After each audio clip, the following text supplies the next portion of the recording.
நான் இந்த செய்தியை எடுக்கிறதுக்கு முன்னாடி நான் பல செய்திகளை ஆயத்தப்படுத்தி கொண்டிருந்தேன். ஆவியானவர் எனக்கு ஒரு ஏவுதலை எனக்கு கொடுத்தார். நீ இந்த நாளில் நீ போய் செய்தி கொடுக்கணும் அப்படின்னு சொல்லி ஜெபிக்கும் பொழுது தேவ ஆவியானவர் எனக்குள்ளாய் ஒரு ஏவுதலை கொடுத்தபடினாலே, ஆண்டவரே நான் எதை குறித்து பேசுவது அப்படின்னு சொல்லி பல காரியங்களை குறித்து நான் பேசி நினைத்து கொண்டிருந்தாலும் எல்லாவற்றையும் ஆண்டவர் ஒதுக்கி விட சொல்லிட்டு ஒரே ஒரு வசனத்தை ஆண்டவர் கொடுத்து, இந்த வசனத்தை படி தியானம் செய்ய நான் உனக்கு உதவி செய்கிறேன்னு சொல்லி ஆவியானவர் எதை வெளிப்படுத்தினாரோ அதைத்தான் உங்கள் மத்தியில் நான் வைக்க போகிறேன். இது நான் சொந்த மாம்சத்துலேயோ சொந்த கிரியிலையும் நான் இந்த செய்தியை எடுக்கல. ஆனால் இந்த செய்தி எடுக்கிறதுக்கு முன்னாடி நிறைய தடைகள் போராட்டங்கள், அவைகள் எல்லாவற்றையும் ஜெயிக்கிறதுக்கு தேவன் என்ன செஞ்சார்? பலன் கொடுத்தார். ஹல்லேலூயா. நம்ம எல்லாரும் இந்த செய்திக்கு நேராக உங்களுடைய கவனத்தை திருப்ப வேண்டும் என்று சொல்லி நான் கேட்டுக்கொள்கிறேன். கர்த்தர் நமக்கு ஆவியானவர் நமக்கு என்ன செய்வார்? உதவி செய்வார். நல்ல ஒரு பாடல் பாடணும்ல. நான் உம்மை உயிராய் நேசிப்பதை விட நீர் என்னை அதிகமாய் நேசிக்கின்றீரே, பாவியில் நான் பெரும் பாவியாய் வாழ்ந்தும் பாசமாய் உயிரை கொடுத்தீரே, இதுதான் இயேசுனுடைய அன்பின் எல்லையோ. நம்ம இந்த ஒரு ஸ்டாண்ட்ஸை மட்டும் எனக்கு அருமையாக பாடலாமா? எல்லாரும் ஒரு ஸ்டாண்ட்ஸா நம்ம எல்லாம் கண்களை மூடி இந்த ஒரு ஸ்டாண்ட்ஸை மட்டும் பாடப்போம். உணர்ந்து பாடும், உணராமல் பாடக்கூடாது. ஏதோ பாடல் பாடுறோங்கிறதுக்காக பாடக்கூடாது. உணர்ந்து நம்ம என்ன செய்ய போகிறோம்? இந்த பாடலை என்ன செய்ய போகிறோம்? பாடப்போம். எல்லாம் ஒரு நிமிஷம் இந்த ஒரு ஸ்டாண்ட்ஸாவை நம்ம எல்லோரும் சேர்ந்து பாடுவோம். நான் என்னை உயிராய் நேசிப்பதை விட நீர் என்னை அதிகமாய் நேசிக்கின்றீர், பாவியில் நான் பெரும் பாவியாய் வாழ்ந்தும் பாசமாய் உயிரையே கொடுத்தீரே, நான் என்னை உயிராய் நேசிப்பதை விட நீர் என்னை அதிகமாய் நேசிக்கிறேன், பாவியில் பெரும் பாவியாய் வாழ்ந்தும் பாசமாய் உயிரையே கொடுத்தீரே, இதுதான் இயேசுவே அன்பின் எல்லையோ, இதுதான் இயேசுவே அன்பின் எல்லையோ, இதுதான் இயேசுவே அநாதி ஸ்நேகமோ, இதுதான் இயேசுவே அநாதி ஸ்நேகமோ. இதுதான் அவருடைய ஸ்நேகம், இதுதான் அவருடைய ஸ்நேகம். இந்த ஸ்நேகத்தை ருசிச்சவங்க, இந்த அன்பை ருசிச்சவங்க சும்மாவே இருக்க மாட்டாங்க. ஆண்டவருக்காக நிச்சயவாங்க அந்த அன்புக்குள்ளே நாங்கள் அந்த அன்புக்குள்ளே வந்ததுனால நான் என்ன மாதிரிலாம் சொல்ல மாட்டேன். நான் ரொம்ப மோசமாக வாழ்ந்தவன் தான். என்னுடைய சூழ்நிலை அப்படி அமைஞ்சது. கான்ட்ராக்டர்ஸ், சப்ளையர்ஸ், ஏகப்பட்ட ஸ்டாஃப்ஸு இவங்களுக்கு எனக்கு கீழே இருந்தாங்க. என்னை ஆதாயப்படுத்தி கொள்ளும்படியாக அநேக கான்ட்ராக்டர்ஸ் எல்லாம் என்னை எங்கே கொண்டு போனாங்கன்னா, நல்ல ஒரு பிராண்டி கடையில், விஸ்கி கடையில் கொண்டு போய் ஊற்றி ஊற்றி ஊற்றி ஊற்றி கொடுத்து என்னை நாசமாக்குனாங்க. நான் விழுந்து போனேன். ஆனாலும் தேவன் என்னை நேசித்தார். ஹல்லேலூயா. அந்த படுகுழியிலிருந்து என்னை தூக்கி எடுத்தது மாத்திரமல்ல, அவருடைய வார்த்தையை சொல்லுகிறதற்கு தேவன் தயவு பாராட்டினார். ஹல்லேலூயா, ஹல்லேலூயா. இன்றைக்கு நம்ம ஒரு காரியத்தை குறித்து நாம் தியானிக்க போகிறோம்.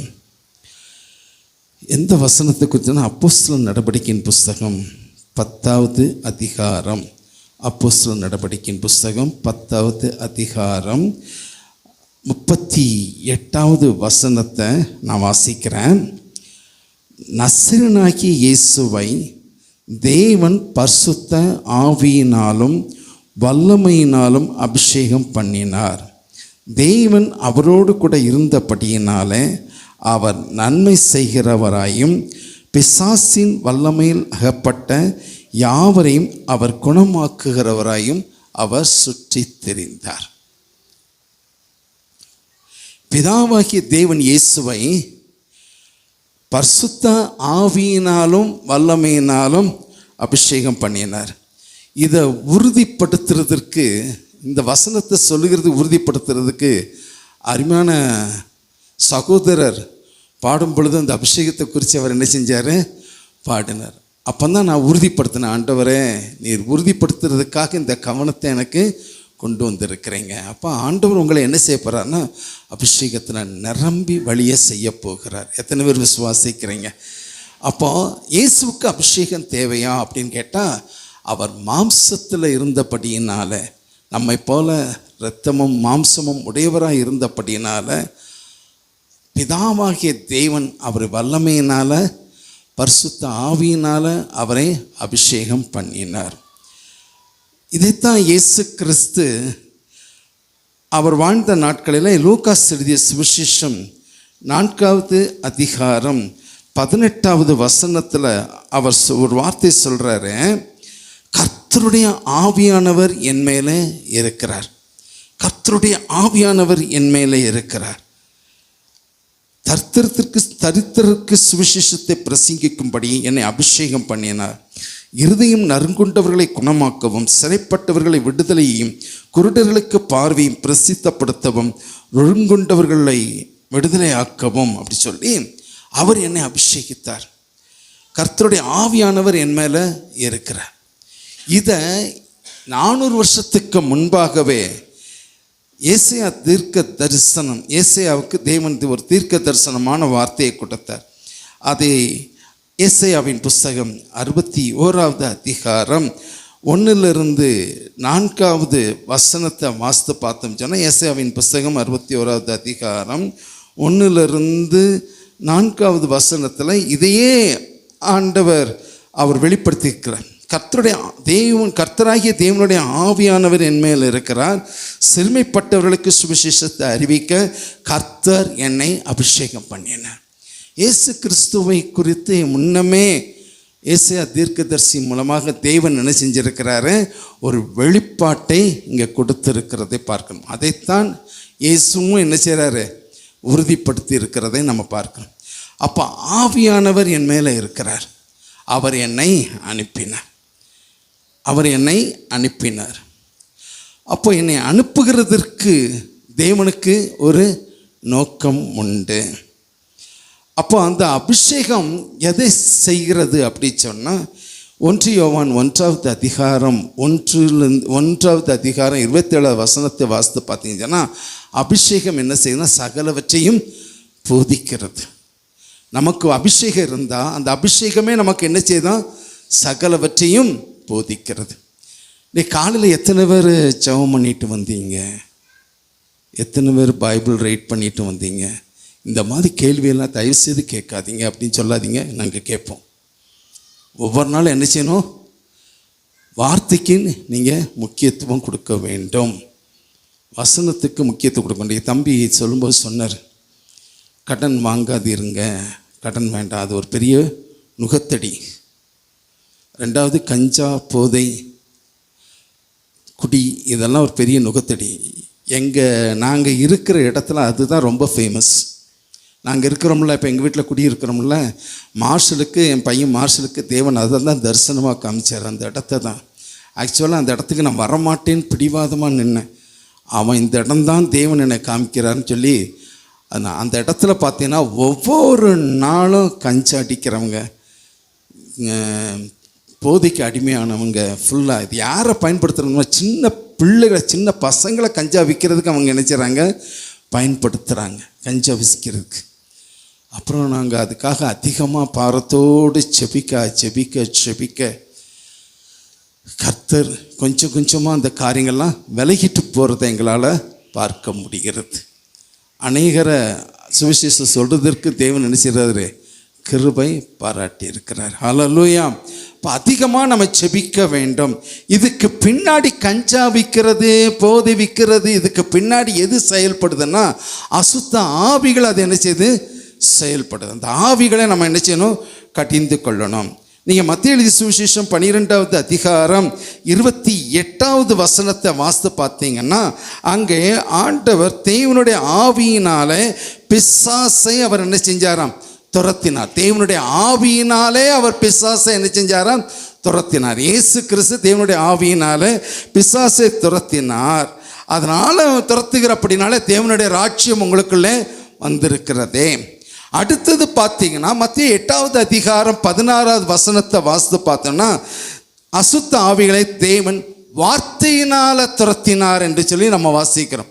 முதலாவது ஆவியினால் துரத்தினார், ரெண்டாவது வார்த்தையினால் துரத்தினார், மூன்றாவது லூக்காஸ் 11வது அதிகாரம் 20வது வசனத்தை வாசித்து பார்த்தீங்கன்னு சொன்னால் தேவனுடைய விரலினாலே அவர் பிசாசை அவர் என்ன செஞ்சாராம், விரலினாலே பிசாசை என்ன செஞ்சாராம், துரத்தினார் என்று பார்க்கப்படும். அப்போ ஆவியினால், வார்த்தையினால், விரலினால் இயேசு கிறிஸ்து பிசாசுகளை அவர் துரத்தினார் என்று நம்ம என்ன செய்கிறோம், வாசிக்கிறோம். அப்போ அந்த ஆவிகள், அசுத்த ஆவிகள் வெளியேறுகிறத லூக்காஸ் 4வது அதிகாரம் 36வது வசனத்தில் வாசித்து பார்க்கும் பொழுது இவர் அதிகாரத்தோடு வல்லமையோடு அசுத்தாவிகளுக்கு கட்டளை கொடுக்கிறாரே. இயேசுவைக்கு சொல்கிறாங்க, இவர் அதிகாரத்தோடு வல்லமையோடு கூட அசுத்தாவிகளுக்கு கட்டளை கொடுக்கிறாரே என்று சொல்லி அவைகளும் புறப்பட்டு போகிறதே என்று சொல்லி அவங்க என்ன ஆச்சரியப்பட்டாங்க. அவர்கள் என்ன செஞ்சாங்க, ஆச்சரியப்பட்டாங்க. ஒரு சின்ன எக்ஸாம்பிள் என்னன்னு கேட்டிங்கன்னா மார்க் எழுதிய சுவிசேஷம் 9வது அதிகாரம் 19லிருந்து 29வது வசனம் வரைக்கும் வாசித்து பார்த்தீங்கன்னு சொன்னால் அதில் ஒரு அசுத்த ஆவி பிடித்த ஒரு கேஸ். அதை தேவன் துரத்துகிறாரு. அந்த ஆவி அவனை என்ன செஞ்சதாம், அலகழித்து அவனை விட்டு புறப்பட்டு போனதான். அலகழித்து அவனை விட்டு என்ன செஞ்சுதான், புறப்பட்டு போனதான். அப்போ அந்த 25வது வசனத்தில் சொல்கிறாரு, ஊமையும் செவிடுமான ஆவியே இவனை விட்டு நீ வெளியே போ. ஆண்டவரை பார்க்குறார், அது என்ன விதமான ஸ்பிரிட் அவனுக்குள்ள செயல்படுகிறதுங்கிறத அவர் என்ன செய்கிறார், பார்க்கிறார். ஒன்று நான் தெளிவாக சொல்கிறேன், அசுத்த ஆவிகளோ எந்த பிசாசினுடைய வல்லமைகளோ தானாக நமக்குள்ள அது என்ன செய்யாது, வர முடியாது. நீங்கள் சொல்லுங்கள், எல்லாம் சொல்லுங்கள், நம்ம மேலே அபிஷேகம் இருக்கிறபடினால, ஒருத்தர் பார்த்து சொல்லுங்கள், என் மேலே அபிஷேகம் இருக்கிறபடினால எந்த அசுத்தாவிக்கும் என் மேலே அதிகாரம் இல்லை. சொல்லுங்கள், எந்த அசுத்தாவிகளுக்கு என் மேலே அதிகாரம் இல்லை. எந்த சத்துருவுக்கும் நம்ம மேலே அதிகாரம் இல்லை. அன்லஸ் நீங்கள் அது உள்ள வர்றது கிரியை செய்கிறதற்கு நீங்கள் இடம் கொடுத்தா அது தேவன் பொறுப்பாளி அல்ல. அது நாம தான் என்ன செய்யணும், பொறுப்பாளியாக இருக்கிறோம். அப்போ அந்த அசுத்த ஆவிகளை தேவன் என்ன செஞ்சார், துரத்தினார். அப்போ இது 29வது வசனத்தை சொல்கிறாரு, இவ்வகை ஆவிகள் ஜபத்தினாலும் உபவாசத்தினாலும் அல்லாமல் அது என்ன செய்யாதான், வெளியே போகாது. அப்போ அசுத்த ஆவிகள் துரத்தப்படுகிறதற்கு ஒரு ஆயுதம் என்னன்னா ஜபமும் உபவாசமும் நமக்கு அது ஒரு ஆயுதமாக இருக்குது. யாருக்கு கற்றுக் கொடுக்கிறாரு, சீஷர்களுக்கு தேவன் அது என்ன செய்கிறாரு, கற்றுக் கொடுக்குறார். சீஷர்களை பார்த்து சொல்கிறாரு, இந்த ஆவிகள்லாம் உபவாசத்தினாலும் ஜபத்தினாலும் தான் ஓடி போகும் அப்படின்னு சொல்லி சீஷர்களுக்கு அவர் என்ன செய்கிறாரு, கற்றுக் கொடுக்கிறார். லூக்காஸ் எழுதிய சுவிசேஷம் 8வது அதிகாரம் 36 இருந்து 40வது வசனம் வரைக்கும் வாசம். லூக்காஸ் எழுதிய சுவிசேஷம் 8வது அதிகாரம் 36 இருந்து 40வது வசனம் வரைக்கும் வாசித்து பார்த்தீங்கன்னு சொன்னால், அப்பொழுது கதரனேனுடைய சுற்றுப்புறத்தில் உள்ள திரளான ஜனங்கள் எல்லோரும் மிகவும் பயமடைந்தபடினாலே தங்களை விட்டு போகும்படி அவரை வேண்டிக் கொண்டார்கள். அந்தபடி அவர் படகில் ஏறி திரும்பி போனார் அப்படின்னு. அதுக்கு முன்னாடி என்ன சம்பவம்னு பார்த்தீங்கன்னா, ஒரு லேகியோன், அந்த லேகியோனை இயேசு கிறிஸ்து சீஷர்களோடு கூட அவனை சந்திக்கும்படியாக போகிறார். அப்போ அவனை சந்திக்கும் பொழுது இயேசுவை பார்த்த மாத்திரத்தில் அந்த மனுஷன் என்ன செஞ்சானா, அந்த கல்லறைக்குள்ளே இருந்த தன்னை கிழித்து கொண்ட எல்லா விதத்தில் தன்னை சேதப்படுத்தின அந்த மனுஷன் இயேசுவை பார்த்தபடியினால அவன் அலறான். அதுக்குள்ளே இருந்த பிசாசு அலறுது. இப்போ ஆண்டவர் அதை பார்த்து கேட்குறாரு, உன் பேர் என்ன? ஆண்டவர் அதை பார்த்து கேட்குறாரு, உன் பேர் என்ன? நம்ம என்ன சொல்லுவோம்? என்னை பார்த்து உன் பேர் என்னன்னு கேட்டால் நம்ம என்ன சொல்லுவோம்? டிபூஷிஸ்ன்னு சொல்லுவோம். உங்களை பார்த்து ஒவ்வொருத்தரை பார்த்து பேர் என்னன்னு கேட்டால் என்ன சொல்லுவீங்க? ஒவ்வொருத்தரும் உங்கள் பேரை சொல்லுவீங்க. ஆனால் இவன் என்ன பேர் சொன்னால் லேகியோன் அப்படின்னு சொல்லி பேரை சொன்னான். ஆனால் ஆண்டவருடைய கண்கள் எப்படி இருந்ததுன்னா, அவனுக்குள் இருந்த அசுத்த ஆவிகளை அவர் கண்டபடினால, அவனுக்குள் இருந்த அந்த அசுத்த ஆவினுடைய கிரியைகளை கண்டபடினால பேர் என்னன்னு சொன்ன உடனே அவன் சொன்னான் லேகியோன்னு சொல்லி சொன்னாங்க, அசுத்த ஆவிகள். அப்போ அதை ஆண்டவர் என்ன செய்கிறாரு? அதை துரத்துறார். அப்போ அந்த அசுத்த ஆவிகள் மேல் இருந்த இயேசுனுடைய வல்லமையை கண்டு அவர்கள் என்ன செஞ்சாங்க? ஆச்சரியப்பட்டாங்க. அந்த ஜனங்களெல்லாம் போய் சொன்னாங்க, நீ தயவுசெய்து இந்த இடத்த விட்டு நீ போயிடும் அப்படின்னு சொல்லி. ஆண்டவர் ஒன்றுமே பேசலை. ஆனால் பாருங்கள், அதே லேகியோன் விடுதலை அடைஞ்ச பிறகு அவன் செய்த ஒரு காரியம் என்ன தெரியுமா? தனக்கு விடுதலை கொடுத்த இயேசுவை குறித்து அவன் சாட்சி அந்த கிராமத்தில் சொன்னபடினால திரும்பவும் அந்த ஜனங்கள் ஓடி வந்தாங்க. இயேசுவை அவர்கள் சந்தோஷமாய் அவர்கள் என்ன செஞ்சாங்களாம்? ஏற்றுக்கொண்டார்கள் அப்படின்னு சொல்லி பார்க்கிறோம். அப்போ விடுதலையை தேவன் மனுஷனுக்கு என்ன செய்தார்? அந்த லேகியோன் பிடித்திருந்த அந்த மனுஷனுக்கு தேவன் என்ன செஞ்சார்? விடுதலை கொடுத்தார். அந்த லேகியோனுடைய சாட்சி அந்த கிராமத்தில் ஒரு பெரிய அசைவை உண்டாக்கியது. பாருங்க, லூக்காஸ் எழுதிய சுவிசேஷம் 9வது அதிகாரம் 1-6 வசனம் வரைக்கும் வாசித்து பார்த்து சொன்னால் 12 சீஷர்களை தேவன் அழைக்கிறார். எத்தனை சீஷர்களா சொல்லுங்கண்ணே? எத்தனை பேர் தூங்கி இருக்கீங்க? எத்தனை பேர் முழிச்சிருக்கிறீங்க? ரெண்டுக்கும் பதில் சொல்லக்கூடாது. எத்தனை பேர் முழிச்சிருக்கிறீங்க? அல்லேலூயான்னு சொல்லுங்களேன். 12 பேருக்கும் சீஷர்களை அழைத்த ஆண்டவர் சொல்றார், அவர்களுக்கு அசுத்த ஆவிகளை துரத்துகிற அதிகாரத்தை சீஷர்களுக்கு ஆண்டவர் கொடுத்தார். சீஷர்களுக்கு பிசாசுகளை துரத்துகிற அதிகாரம் கொடுத்தார். சீஷர்களுக்கு ஊழியத்தில் என்ன செய்ய வேண்டும் என்று சொல்லி அவர்களுக்கு ஆண்டவர் என்ன செஞ்சார்? கற்றுக் கொடுத்தார். இந்த 12 சீஷர்களையும் கூட வச்சுக்கிட்டு பிசாசுகளை துரத்துறாரு. அவங்கெல்லாம் அதை பார்க்குறாங்க. அவங்கெல்லாம் பார்த்த உடனே ஆச்சரியப்படுறாங்க, இது எப்படி இவர் கீழ்ப்படியுதுன்னு சொல்லி பார்த்தார் ஆண்டவர். அந்த சீஷர்களுக்கே அந்த அதிகாரத்தை ஆண்டவர் என்ன செஞ்சார்? கொடுத்தார். பிசாசுகளை துரத்துகிற அதிகாரத்தை தேவன் சீஷர்களுக்கு கொடுத்தார். ஊழியத்தில் என்ன செய்யணும் அப்படிங்கிறத அவங்களுக்கு அவர் கற்றுக் கொடுத்தார். அப்போ இதே சீஷர்கள் லூக்காஸ் எழுதிய சுவிசேஷம் 10வது அதிகாரம் 17-20 வசனம் வரைக்கும் வாசித்து பார்த்தோம் சொன்னால், அந்த சீஷர்கள் வந்து ஆண்டவரிடத்தில் சொல்கிறாங்க, ஆண்டவரே, நாங்கள் பிசாசுகளை துரத்தினோம், அவைகள் எங்களுக்கு கீழ்ப்படிந்தது, நாங்கள் பிசாசுகளை அசுத்த ஆவிகளை துரத்தினோம் அப்படின்னு சொல்லி ஆண்டவரிடத்தில் சொல்கிறாங்க. இப்போ ஆண்டவர் சொல்கிறாரு, பிசாசுகளை துரத்துறதுக்குரிய காரியங்களுக்கு நீங்கள் சந்தோஷப்படாதீங்க. உங்கள் நாமம் எதில் எங்கே எழுதப்பட்டிருக்கிறது? பரலோகத்தில் எழுதப்பட்டிருக்கிறதை குறித்து நீங்கள் என்ன செய்யுங்க? சந்தோஷப்படுங்க. பரலோகத்தில் எழுதப்பட்டிருக்கிறதை குறித்து நீங்கள் என்ன செய்யுங்க? சந்தோஷப்படுங்க. லூக்காஸ் எழுதிய சுவிசேஷம் 10வது அதிகாரம் 19வது வசனத்தை வாசித்து பார்த்தோம் சொன்னால், சர்ப்பங்களை தேள்களை மிதிக்கவும் பிசாசுகளை மேற்கொள்ளவும் நான் உங்களுக்கு சகல அதிகாரம் கொடுக்கிறேன். ஏன்னா பிசாசுக்கு தேவனுடைய வல்லமைக்கு முன்பாக அது என்ன செய்ய முடியாது? நிற்க முடியாது. ஒரு பழைய ஏற்பாட்டு காலத்தில் நம்ம போன தடவை பார்த்தோம், எலியாவின் மேல் இருந்த அபிஷேகத்துக்கு முன்பாக 400 பாகாலுடைய வல்லமைகள் நிற்கக்கூடாதபடிக்கு அது விழுந்து போயிடுச்சு. அது என்ன போயிடுச்சு? விழுந்து போயிடுச்சு. மோசேயினுடைய அந்த மலையில ஏறி அவர் கைகளை உயர்த்தி ஜெபிக்கும் பொழுது அந்த ஜெபத்துக்கு முன்பாக அமலேக்கியருடைய வல்லமை விழுந்து போச்சு, அது தோற்று போச்சு. அதனால நிற்க முடியல. யோசுவா ஈஸியாக என்ன செஞ்சாரு? ஜெயத்தை மேற்கொண்டார் என்று பார்க்கிறோம்.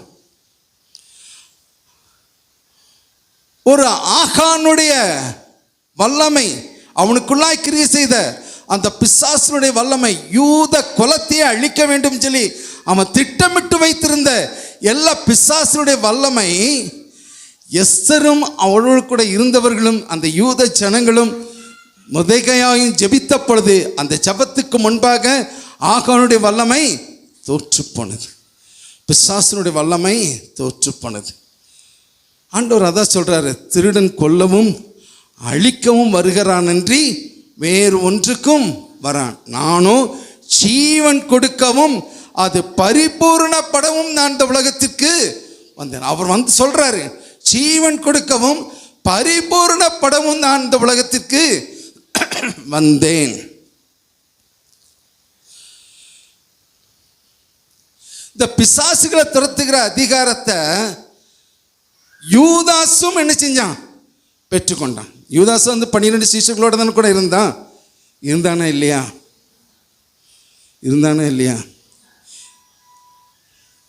நல்ல சத்தமாக சொல்லுங்களேன், இருந்தாருன்னா இல்லையா? இருந்தான். ஆனால் பாருங்க, வேதம் சொல்லுகிறது, லூக்காஸ் 22:3 வாசித்து பார்த்தீங்கன்னா, யூதாசுன் இருதயத்துக்குள் பிசாசு புகுந்தான் என்று சொல்லி வேதத்தில் வாசிக்கிறோம். யூதாசனுடைய இருதயத்துக்குள்ள யார் புகுந்தா? பிசாசு புகுந்தான் என்று சொல்லி நம்ம நினைச்சோம் வாசிக்கிறோம். என்ன காரணம்? அவனுக்குள் இருந்த அந்த பொருளாசை, அந்த பண ஆசை, அது ஒன்றே பிசாசுக்கு போதுமானது. பிசாசு ஒன்றும் நம்மளுடைய ஃபுல்லாக ஆக்குபை பண்ணணும்னு அவசியம் கிடையாது. பிசாசு ஒன்றும் நம்ம இருதயத்தை ஃபுல்லாக ஆக்குபை பண்ணி எல்லாம் அழகழிக்கணும்னு அவசியம் கிடையாது. ஒரு சின்ன இடம் கொடுத்தா போதும், பிசாசுக்கு சின்ன இடம் இருந்தால் போதும். நீங்கள் வந்து இந்தியாவுக்கும் சைனாவில் அவன் என்ன எதிர்பார்க்கிறான், பாகிஸ்தான்காரன் என்ன எதிர்பார்க்குறான், எல்லையில் ஒரு சின்ன இடத்தை பிடிக்கிறதுக்கு தான் அவன் என்ன செய்கிறான்? போராடுறான். இந்தியாவை கேப்சர் பண்ணணுங்கிறது அவனோட நோக்கம் இல்லை. ஒரு சிறு பகுதி அவன் என்ன செய்கிறான்? கேப்சர் பண்ணால் அந்த பகுதிக்குள்ளே நுழைஞ்சிட்டோன்னு சொன்னால் இந்தியாவை நம்ம என்ன செஞ்சிடலாம்? ஆட்டி படைக்கலாம். அப்படிங்கிறதுனால தான் அவங்க சிறு பகுதிகளை எடுத்துக்கொள்கிறதுக்கு அவங்க என்ன செய்கிறாங்க? போராடுறாங்க. அப்படியுமே ஒரு சில பகுதிகள் போய் இருக்கிறதாக சொல்கிறாங்க. போராடுறாங்க. ஏன்? இந்தியாவை நம்ம என்ன செய்யணும்? நம்ம கைக்குள்ளே கொண்டு வரணும். இதே மாதிரி தான் பிசாசுக்கும் ஒரு எண்ணம் இருக்குது. ஒரு சிறு பகுதியை பிடிச்சிட்டுன்னு சொன்னால் இவனை நம்ம கண்ட்ரோலில் என்ன செய்ய முடியும்? கொண்டு வர முடியும். ஆனால் பாருங்க, சிலுவையில் இயேசு பிசாசை அவர் ஜெயித்தார். அவன் கைகளில் இருந்த துரைத்தனங்களையும் அதிகாரங்களையும் தேவன் உரிந்தெடுத்தார். ஏதேன் தோட்டத்தில் ஆதாம் ஏவாள் பாவம் செய்த பொழுது அன்றைக்கு சர்ப்பத்தை பார்த்து ஆண்டவர் சொன்னார், உன் தலையை நான் என்ன செய்வேன்? நசுக்குவேன். சொன்னாரா? சொல்லலையா? வேதத்தில் அது சொல்லப்பட்டிருக்கு. உன் தலையை நான் என்ன செய்வேன்? நசுக்குவேன். அப்போ அவர் தலை எப்படி நசுக்குனாரு? வாசிக்கிறீங்க, ரைட்டு. அது எப்படி நசுக்குனாரு? எப்படி அந்த அதிகாரத்தையும் துரைத்தனங்களையும் உரிந்தெடுத்தார்? எப்படி அந்த உரிந்தெடுத்தார்? வார்த்தையினால எல்லாவற்றையும் இயேசு என்ன செஞ்சாரு? சிருஷ்டித்தார். எல்லாவற்றையும் ஆண்டவர் என்ன செஞ்சாரு? வார்த்தையினால சிருஷ்டித்தார். பிறகு ஆதாமை சிருஷ்டித்து பின்பு ஆதாமுடைய விழாவிலிருந்து ஒரு எலும்பை எடுத்து அதை ஒரு மனுஷியாக உருவாக்கி அதை ஏவாளாக தேவன் என்ன செஞ்சார்? சிருஷ்டித்தார். மனுஷியும் தேவன் என்ன செஞ்சார்? சிருஷ்டித்தார். அவர்களுக்கு எல்லாவற்றின் மேலும் ஆளுகை செய்கிற அதிகாரத்தை தேவன் என்ன செஞ்சார்? கொடுத்தார். தேவனுக்கு இவங்களை சிருஷ்டித்ததற்கு ஒரு நோக்கம் இருந்தது. இவர்கள் மூலமாக ஒரு சந்ததி பெருகும் பொழுது தேவன் தன்னுடைய அன்பை வெளிப்படுத்தவும், அவர்கள் மூலமாக தேவ அன்பு தன்னோடு கூட இருக்கும்படியாக தேவன் ஆணும் பொண்ணுமாக அவர் சிருஷ்டித்து சகலவற்றின் மேலும் அவர் என்ன செஞ்சார்? அதிகாரத்தை கொடுத்தார். இது உங்களுக்கு எல்லாமே தெரியும். இப்போ பிசாசு இதை பார்க்குறான். இப்போ என்ன செய்யறான்? பிசாசு பார்க்குறான். பிசாசால நேரடியாக ஆதாம் ஏவாளோடு கூட நெருங்க முடியாது. ஏன் நெருங்க முடியாதுன்னா, அவர்களுக்குள்ள என்ன இருந்ததுன்னா, தேவ மகிமை அவர்களை சுற்றிலும் சூழ்ந்திருந்தது, தேவ பிரசன்னம் சூழ்ந்திருந்தது. அப்போ இங்க பிசாசை குறித்து பார்க்கிறோம். அவன் தந்திரக்காரன் என்று சொல்லி நாம் அறிந்திருக்கிறோம். அவன் தந்திரத்தினால ஏவாளை வீழ்ச்சியடைய செய்கிறதுக்கு ஒரு பெரிய மெகா பிளான் ஒன்று அவன் போடுறான். எப்படி பிளான் போடுறான்னு சொன்னால், சர்ப்பத்தின் வடிவில், அதாவது சர்ப்பம்னா சர்ப்பமாக வரல, சர்ப்பம் பிசாசுக்கு இடம் கொடுத்தபடியினால பிசாசு சர்ப்பத்தின் மூலம் ஏவாளோடு கூட அவன் பேச ஆரம்பிக்கிறான். அவனுக்கு ஒன்று தெரிந்தது, வார்த்தையினால் ஆண்டவர் எல்லாத்தையும் சிருஷ்டித்தாரு, இவர்களை வீழ்ச்சி அடையினா வார்த்தையை கொண்டு தான் இவங்களை நினைச்ச முடியும், வீழ்த்த முடியும். வார்த்தையை கொண்டு தான் நினைச்ச முடியும், வீழ்த்த முடியும். அப்போ வார்த்தையினால் ஏவாளோடு கூட பேச ஆரம்பித்து அவளுக்குள்ள ஒரு சந்தேகத்தை பிசாசு என்ன செஞ்சான்?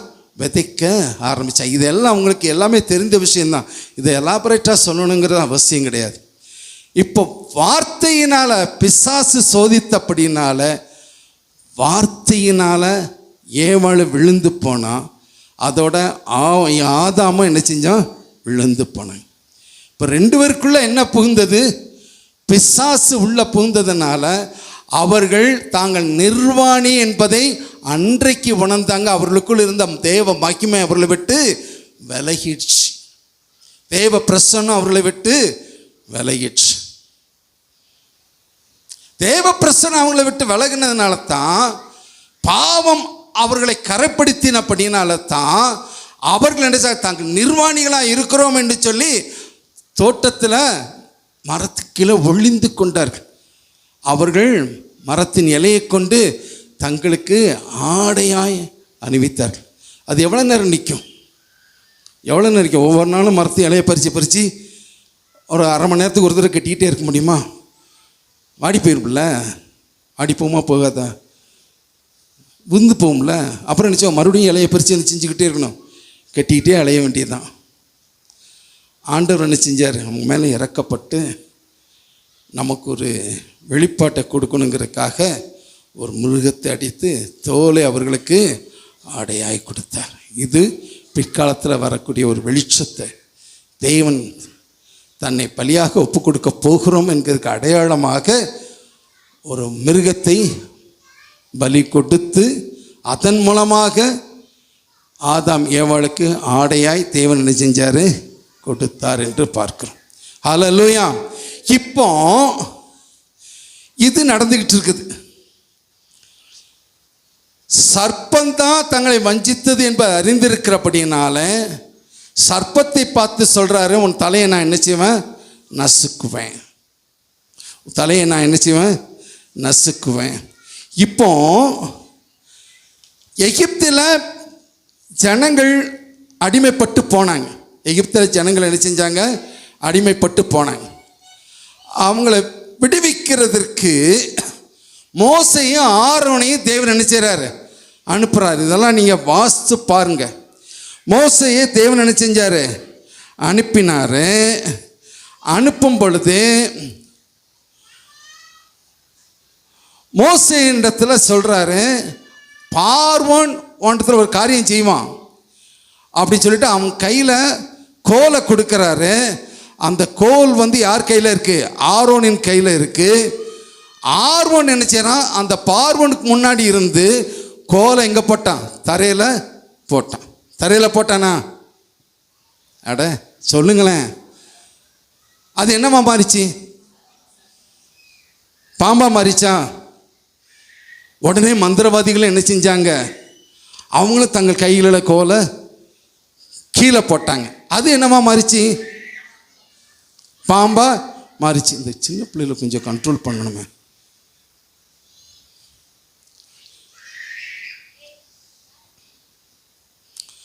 அதுவும் என்னவா மாறிச்சு, பாம்பா மாறிச்சா, பாம்பா மாறிச்சு. அப்போ ஆரோனின் கோல் என்ன பண்ணுச்சு, அந்த பாம்புகளை விழுங்கிடுச்சு.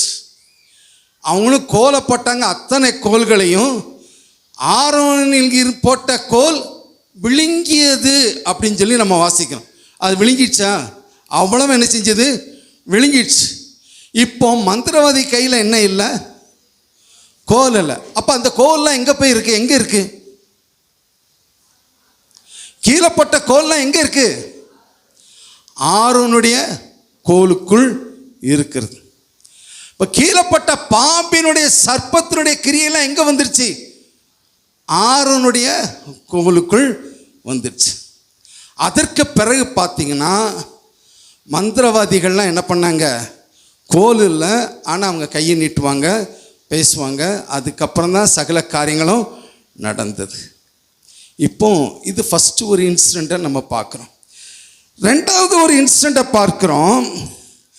என்ன இன்சிடெண்ட் பார்த்தீங்கன்னா, இயேசு கிறிஸ்து வனாந்தரத்தில் அவர் சோதிக்கப்படுறார். வனாந்தரத்தில் என்ன செய்கிறாரு, சோதிக்கப்படுறார். பிசாசு அவரை சோதிக்கிறான்.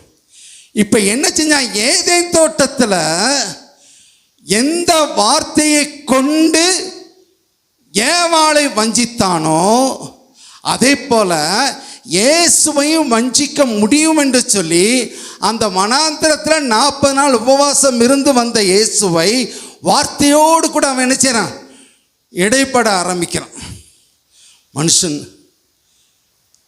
நீ இந்த கல்லுகளை அப்பமாக்க உங்களால் கூடுமைன்னு சொல்லி இப்போ ஆண்டவர் சொல்கிறாரு, வாயிலிருந்து மனுஷன் அப்பத்தினால் அல்ல தேவனுடைய வார்த்தையினால் பிழைப்பான். அங்கே ஒரு சத்தியத்தை நம்ம கொடுக்குறாரு. தேவனுடைய வார்த்தையினால் மனுஷன் என்ன செய்யணும், பிழைப்பான். 3 வித சோதனைகளையும் வார்த்தையை கொண்டு தான் பிசாசு என்ன செஞ்சான், ஆண்டவரை சோதிச்சான். வார்த்தையை கொண்டு தான் பிசாசை ஆண்டவர் என்ன செஞ்சார், ஜெயித்தார் என்று பார்க்கிறோம். இங்கேயும் பிசாசு செய்த தந்திரங்கள் தோற்று போனது. அடுத்தது நீங்கள் பார்த்தீங்கன்னா வனாந்தரத்தில் இயேசு கிறிஸ்து வனாந்தரத்தில் சர்ப்பத்தினால் வனாந்தரத்தில் சர்ப்பத்தினால் இஸ்ரவேல் ஜனங்கள் கடிக்கப்பட்டு வாதைக்கு உட்பட்டார்கள். அநேகர் என்ன செஞ்சாங்க, மடிந்து போனார்கள். இப்போ மோசே ஆண்டவரிடத்தில் கேட்குறாரு, ஆண்டவர் எதை உருவாக்க சொன்னார், எதை உருவாக்க சொன்னார், வெண்கல சர்ப்பத்தை நீ என்ன செய்ய உருவாக்கு, அதை நோக்கி பார்க்கும் பொழுது அவர்கள் அந்த வாதையிலிருந்து விடுதலை பெறுவார்கள்.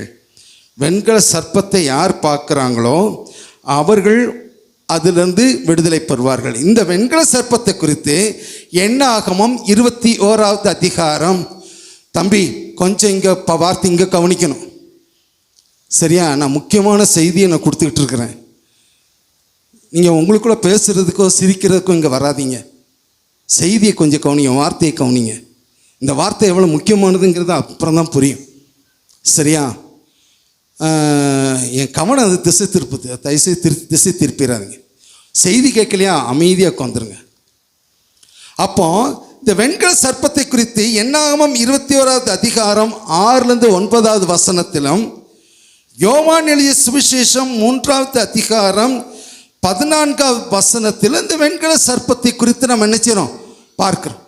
இந்த வெண்கல சர்ப்பத்தை நோக்கி பார்த்தவர்கள் அவர்கள் என்ன செய்வாங்களாம், பிழைப்பார்கள். இங்கேயும் எதை பார்க்க சொல்கிறார் ஆண்டவர், சர்ப்பத்தை பார்க்க சொல்கிறார். அதனால தான்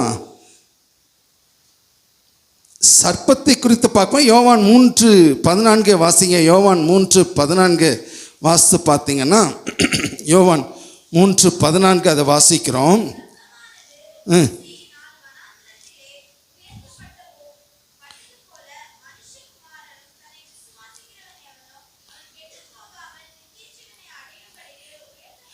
இயேசு கிறிஸ்து தெளிவா சொல்றாரு, சர்ப்பமானது மோசையினால வனாந்திரத்தில் உயர்த்தப்பட்டது போல மனுஷகுமாரனும் தன்னை விசுவாசிக்கிறவன் எவனோ அவன் கெட்டு போகாமல் நித்திய ஜீவனை அடையும்படிக்கு உயர்த்தப்பட வேண்டியது அவசியமாக இருக்கிறது. நீங்கள் சங்கீதத்தின் புஸ்தகத்தில் 140வது சங்கீதம் 3வது வசனத்தை நான் வாசிக்கிறேன். 140வது சங்கீதம் 3வது வசனத்தை வாசிக்கிறேன். 140வது சங்கீதம் 3வது வசனத்தை பார்த்தீங்கன்னா, சர்ப்பத்தை போல தங்கள் நாவை கூர்மையாக்குகிறார்கள், அவர்கள் உதடின் கீழே விரியன் பாம்பினுடைய விஷம் இருக்கிறது. சர்ப்பத்தை போல தங்கள் நாவை அவர்கள் என்ன செய்கிறாங்களாம்? கூர்மையாக்குகிறார்கள். அந்த நாவில் என்ன இருக்குது? விஷம் இருக்குது. விஷம் எங்கே இருக்குது? பிசாசினுடைய தலையில். சர்ப்பத்தினுடைய தலையில் சர்ப்பத்தினுடைய தலையில் விஷம் இருக்குது. அப்போ ஆண்டவர் சொல்கிறாரு, அந்த சர்ப்பத்தை போல தேவகுமாரனை நினைச்சுவார் உயர்த்தப்பட வேண்டி இருக்கிறது என்று சொல்லி நம்ம வாசிக்கிறோம். இப்போ இயேசு கிறிஸ்து சிலுவையின் வழியாக மனுஷர்களுக்கு ஒரு மீட்பை கொடுக்கும்படியாக அவர் கடந்து போறாரு. இங்க பிசாசுனுடைய தந்திரம் என்னன்னா, இயேசு கிறிஸ்து சிலுவையிலே தொங்கும் பொழுது அவன் உன்னை என்ன எதிர்பார்த்தான்னு சொன்னா, இயேசு அந்த சிலுவையில் தொங்கும் பொழுதே அவர் என்ன செய்வாராம்? ஜனத்தின் மத்தியிலே அவன் நியாய தீர்ப்பார் என்று சொல்லி அவன் எதிர்பார்த்தான். அவன் என்ன செஞ்சாரு? எதிர்பார்த்தான். நீ ஏசாயாவின் புஸ்தகத்தில் 53வது வசனத்தை வாசித்து பார்த்தீங்கன்னா, அதில்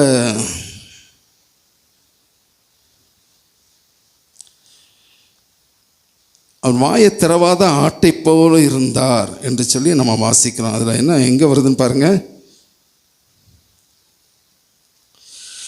7வது வசனத்தை பார்க்கிறோம். அவர் நெருக்கப்பட்டு ஒடுக்கப்பட்டும் இருந்தார், ஆனாலும் தம்முடைய வாயை அவர் என்ன செய்யலை?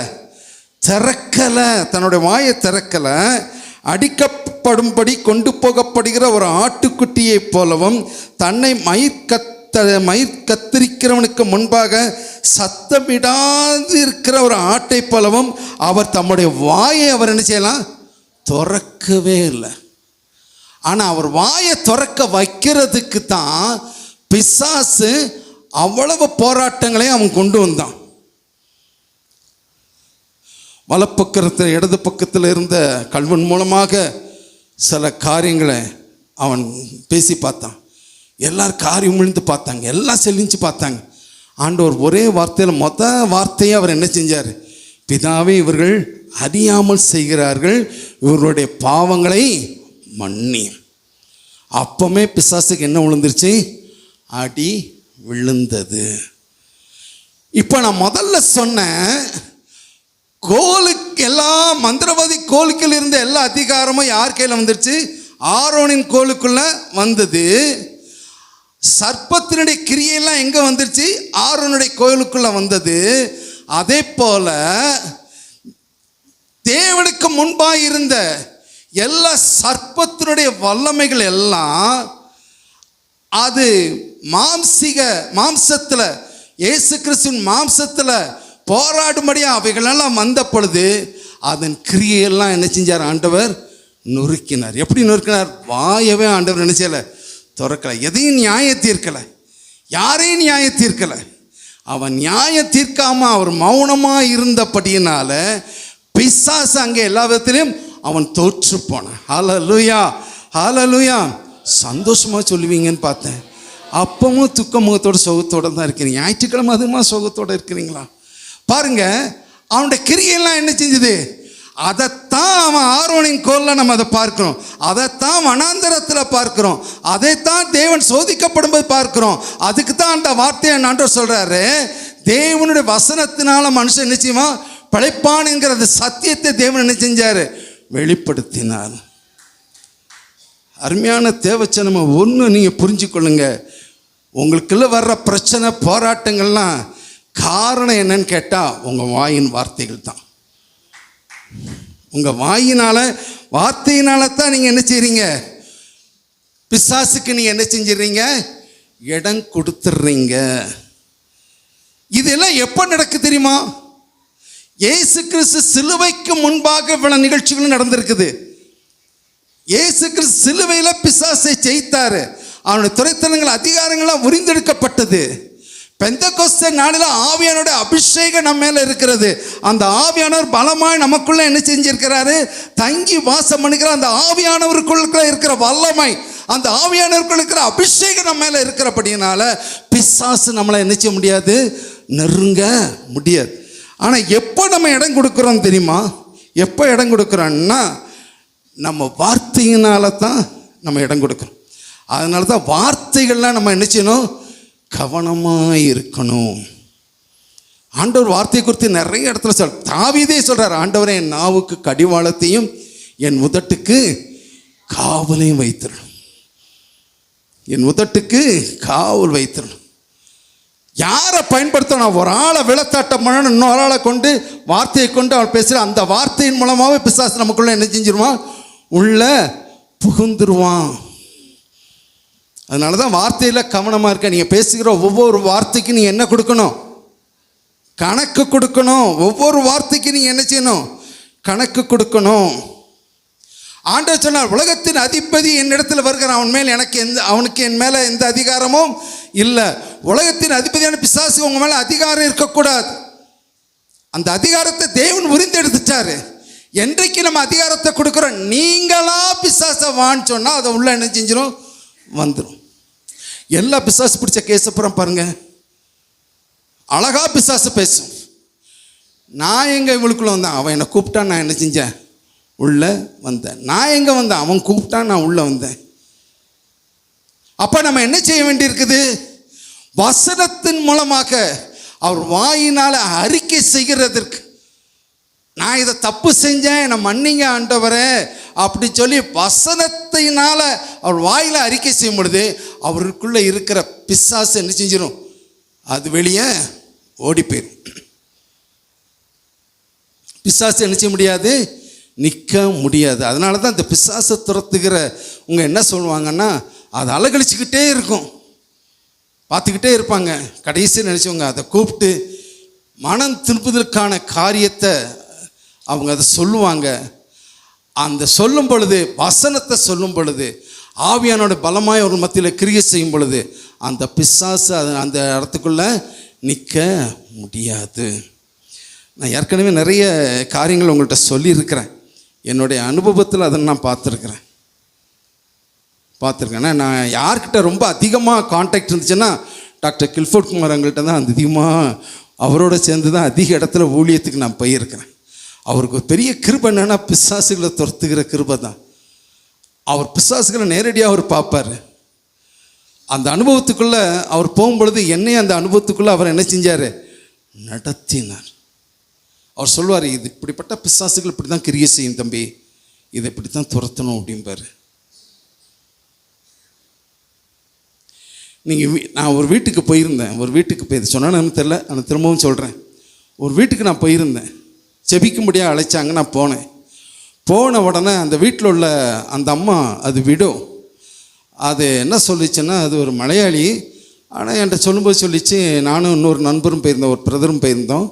அவர் போகும்போது அந்த அம்மா சொல்லிச்சு, அடிக்கடி தற்கொலை பண்ணணுங்கிற எண்ணம் எனக்கு வருது, என்கிட்ட வந்து ஒரு சத்தம் கேட்டுக்கிட்டே இருக்குது, என் வீட்டுக்காரர் என்கிட்ட பேசிக்கிட்டு இருக்கிறாரு, நான் போயிட்டேன், நீ எதுக்கு இந்த உலகத்தில் நீ இருந்து நினைச்சப்பற, நீனும் வா, நீனும் சாகு, அவர் தற்கொலை பண்ணி செத்து பண்ண, நீனும் தற்கொலை பண்ணி என்கிட்ட வா அப்படின்னு சொல்லி எனக்கு அந்த சத்தம் கேட்டுக்கிட்டே, ராத்திரி பகலும் எனக்கு தூக்கமே இல்லை அப்படின்னு சொல்லி அந்த அம்மா என்கிட்ட சொல்லிக்கிட்டு இருந்தாங்க. அப்போ ஆவியானவர் எனக்குள்ளே ஒரு ஏவுதலை கொடுத்த, அந்த வீட்டுக்குள்ளே நீ போ அப்படின்னு சொல்லி. நான் என்ன செஞ்சேன், அந்த வீட்டுக்குள்ளே அந்த அம்மாட்ட பேசிக்கிட்டு இருந்தாங்க. நான் அப்படி வீட்டுக்குள்ளே போய் அந்த அம்மாவை கூட்டிகிட்டு அந்த வீட்டுக்குள்ளே போய் ஒரு கவனத்தை வந்து ஆண்டவர் ஒரு பரன் மேலே இருக்கிற ஒரு காரியத்தை தேவன் எனக்கு அந்த கவனத்தை அதில் கொண்டு வைக்க முடியாது சொன்னார். பார்த்தா ஒரு பெரிய மூடை, ஒரு சாக்கு பை. நான் கேட்டேன், இது என்னது அப்படின்னு கேட்டேன். ஐயோ பிரதர் அதை தொடாதீங்க, என்ன அப்படின்னா, என் கணவர் சம்மந்தப்பட்ட எல்லா மாந்திரிகம் பூரா அதுக்குள்ளே இருக்குது, மாந்திரிகம் பூரா அதுக்குள்ளே இருக்குது, அதை தொட்டாதீங்க அப்படின்னு. அதுலேருந்து தான் அந்த சத்தம் வருது. எனக்கு என்னால் தூக்கமே இல்லைன்னு நான் சொன்னேன், இதுலேருந்து தான் சத்தம் வருதா? இதுதான் பிரச்சனையா உங்களுக்கு? கொண்டாங்க ஸ்டூல் எடுத்து நான் என்ன செஞ்சேன், அதை கையில் எடுத்துகிட்டு போய் நேராக என்ன செஞ்சேன், கடலில் தூக்கி வீசிட்டு வந்தேன். அந்த அம்மா சொல்லி, இப்போ நான் நிம்மதியாக என்ன செஞ்சுக்கிட்டு இருக்கிறேன், தூங்கிக்கிட்டு இருக்கிறேன். ஒரு வீட்டுக்கு போகிறேன், நானும் டாக்டர் சுந்தருங்கிறவரும் போகிறோம். அவர் ஒரு பாஸ்டர், நானும் ஒரு தேவ ஊழியராக அவரோட கூட இருக்கேன். வீட்டுக்கு போனால் அந்த வீட்டில் ஒரு இருட்டு சூழ்நிலையே ஒரு இருட்டாக இருந்த மாதிரி இருந்துச்சு. ஒரு வயதான தாயாரும் தகப்பனாரும் அங்கே இந்த இடத்துக்கு வந்தாங்க, அழுதுகிட்டே வந்தாங்க. அப்போ என்ன அப்படின்னு கேட்டோன்னா, என்ன வாழ்க்கை, செத்துடலாம் போல் இருக்குது அப்படின்னு சொல்லி சொன்னாங்க. அப்போ டாக்டர் வந்து என்ன சொன்னார், நீங்கள் ஜெபம் பண்ணுங்க தம்பி அப்படின்னு. ஜெபம் பண்ணுங்க சார் அப்படின்னாங்க. நான் ஜெபம் பண்ணுறேன். எனக்கு முன்னாடி அசுத்தாவி வேலை செய்யுது. அது என்ன சொல்லுதுன்னா, அவன் கூப்பிட்டா அதனால் போனேன். அந்த குடும்பத்துக்கு விரோதமாக வைத்த மாந்திரிக வல்லமைகள் அது குடும்பத்திற்கு விரோதமாக நின்றபடினால அந்த குடும்பத்தையே அது என்ன செஞ்சிருச்சு, சீரழிச்சு போய் இப்போ தாய் தகப்பனும் பரிதாபமான ஒரு நிலைமைக்குள்ளே இருந்தாங்க. இவங்களுக்குள்ளே என்ன இல்லைன்னா, ஜெபம் இல்லை, அபிஷேகம் இல்லை, வேத வசனம் இல்லை, எதுவும் இல்லாததுனால சத்ரு ஈஸியாக அவனுடைய வாழ்க்கையில் நுழைய முடிஞ்சுது. அப்போ ஆண்டவர் சொன்னார், நீ ஒரு வசனத்தை சொல்லு அப்படின்னாரு. என்ன வசனம் சொல்லும்போது, இஸ்ரவேலுக்கு விரோதமான மந்திரவாதமும் இல்லை, யாக்கோப்புக்கு விரோதமான குறி சொல்லுதலும் இல்லை, உனக்கு விரோதமாய் உருவாக்கப்படும் ஆயுதம் வாய்க்காதே போகும், இந்த வசனத்தை சொல்லு அப்படின்னாரு. நான் இந்த வசனத்தை சொல்லிவிட்டு நான் சொன்னேன், நீங்கள் இந்த வசனத்தை நீங்கள் வந்து உங்கள் வீட்டில் வைங்க அப்படி சொன்னேன். சரிங்கய்யா அப்படின்னு சொன்னாங்க. பாருங்கள், நான் ஒரு 10-15 நாள் கழிச்சு எதேச்சியாக அவங்கள சந்திக்கும் போது சொன்னாங்க, கையை பிடிச்சி சொன்னாங்க, இப்போ நல்ல நிம்மதியாக தூங்குறேன், நல்லா இருக்கிறேன். நீங்கள் எந்த வசனத்தை சொன்னீங்களோ அந்த வசனத்தை சொன்ன மாத்திரத்தில் எல்லாம் என்னை விட்டு விலகிடுச்சு. ஆண்டவருடைய வார்த்தையில் எவ்வளோ பெரிய வல்லமை இருக்குது, அந்த அபிஷேகத்துக்குள்ளே எவ்வளோ பெரிய வல்லமை இருக்குது. யார் இடம் கொடுக்குறோம், யார் இடம் கொடுக்குறோம்? உங்கள் வீட்டில் ஜெபம் இல்லை, உங்கள் வீட்டில் வேத வாசனம் இல்லை, வார்த்தையினுடைய வல்லமை உனக்குள்ளே இல்லை, ஆவியினுடைய அபிஷேகம் உனக்குள்ளே இல்லை. இது இல்லாது இருந்தும் நீ ஒரு வார்த்தையினால் பிசாசுக்கு இடம் கொடுத்தீங்கன்னா அது உள்ள என்னச்சும் ஆட்டோமேட்டிக்காக உள்ள வருவதற்கு வாய்ப்புகள் நிறைய இருக்குது. அதனால தான் வார்த்தையை குறித்து நம்ம என்ன செய்யணும், கவனமாக இருக்கணும். இந்த வார்த்தையை குறித்து தான் ஒரு பெரிய ஒரு நிருபமே எழுதுகிற யாக்கோப்பு எழுதிய நிருபத்தில் நீங்கள் வாசித்து பார்த்தீங்கன்னா 3வது அதிகாரம் இந்த வார்த்தையினுடைய வல்லமையை குறித்து, வார்த்தையில் எவ்வளோ கவனமாக இருக்கணும் அப்படின்னு சொல்லி யாக்கோப்பு 3வது அதிகாரத்தில் அவர் அழகாக சொல்கிறார். என்ன சொல்கிறாருன்னா, 5வது வசனத்தில், நாவானது சிறிய அவயமாக இருந்தும் பெருமையானவைகளை பேசும். பாருங்கள், சிறிய நெருப்பு எவ்வளோ பெரிய காட்டை கொளித்து விடுகிறது. நாவும் நெருப்பு தான், அது அநீதி நிறைந்த உலகம். நம்முடைய அவயங்களின் நாவானது முழு சரீரத்தையும் கரைப்படுத்தி ஆயுள் சக்கரத்தை கொளுத்தி விடுகிறதாயும் நரக அக்கினியினால் கொளுத்தப்படுகிறதாயும் இருக்கிறது. சகலவிதமான மிருகங்கள், பறவைகள், ஊரு பிராணிகள், நீர்வாழும் ஜந்துக்கள் ஆகிய இவைகளின் சுவாபம் மனுஷ சுவாபத்தால் அடக்கப்பட்டது உண்டு. நாவை அடக்க ஒரு மனுஷனாலும் கூடாது, அது அடங்காத பொல்லாங்குள்ளதும் சாவுக்கு ஏதுமான விஷம் நிறைந்ததாய் இருக்கிறது. ஏன் சனியனை நீ அங்கே என்ன பண்ணிக்கிட்டு இருக்க, ஏன் பிசாச என்ன பண்ணிக்கிட்டு இருக்க, அது பிசாசு மாதிரி தான் என்ன செய்யும், வேலை செய்யும். ஏன்னா நீ வார்த்தையில் என்ன கூப்பிட்ற, யாரை கூப்பிட்ற, உன் பிள்ளை என்ன சொல்லி கூப்பிட்ற, எரும மாடேன்னு கூப்பிட்டா அது எருமாவுடைய மேன்னு என்ன செய்யும். உன்னை ஆண்டவர் அப்படி கூட சொன்னாரா? எவ்வளவு கவனம் உங்கள் வார்த்தையில் இருக்கணும் தெரியுமா? அதனால தான் வார்த்தையில் ஜீவனும் ஆசீர்வாதமும் இருக்குது, சாபமும் மரணமும் உன் வார்த்தையில் தான் இருக்குது. எல்லாமே உன் வார்த்தையில் தான் இருக்குது. அதனால் வார்த்தைகளை பேசும் பொழுது கவனமாக இருக்கணும். உன் ஃப்ரெண்ட்ஸாக இருந்தாலும் சரி தான், யாராக இருந்தாலும் சரி தான், அந்த வெள்ளை மீறி போகிறா உடனே அதை கட் பண்ணிவிட்டு நீ என்ன செஞ்சிடணும், வெளியே வந்துடணும். அதுக்கு நீ இடம் கொடுத்தேன்னா அதை ஒன்று கரைப்படுத்திடும். அதனால தான் மாறுபாடுள்ள சந்ததியை விட்டு விலைக்கு உங்களை நீங்கள் என்ன செய்யணும், ரட்சித்து கொள்ளுங்க, ரட்சித்து கொள்ளுங்க. இதெல்லாம் ஏன் இந்த எச்சரிக்கை ஏன் ஆண்டவர் கொடுக்குறாரு?